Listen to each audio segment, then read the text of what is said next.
Voter suppression and intimidation has been a hot topic this election year, especially since President Trump encouraged his supporters to monitor polling places in the first presidential debate. Proud Boys, stand back and stand by. Today, the Southern Poverty Law Center held a virtual briefing on the threat of voter intimidation, which panelists say is a greater threat this election year than ever before.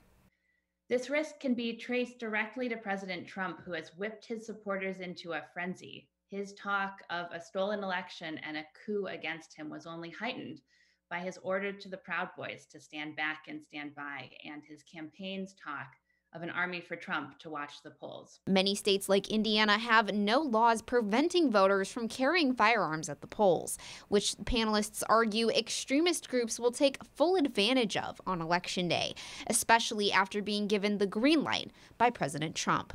They see it as an effort to stand against groups that they perceive to be their domestic enemies, to impose their own vision of order, and to ensure that the president stays in power. News 8 spoke to early voters to see if they feel concerned about voter intimidation at the polls. And while some say that voter intimidation won't prevent them from getting out to vote, just come out and vote. You know, we have to stay strong. Others weren't so sure. I'm a little bit more worried about that with rural sites or sites that don't have quite as much security or are managed as well.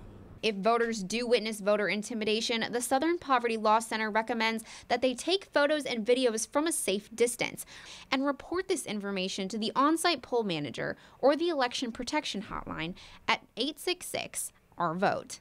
Elected officials and law enforcement need to recognize this threat for what it is and take action to protect vulnerable communities leading up to the election, on Election Day, and in the post-election period. Reporting for Wish TV, I'm Noelle Friel.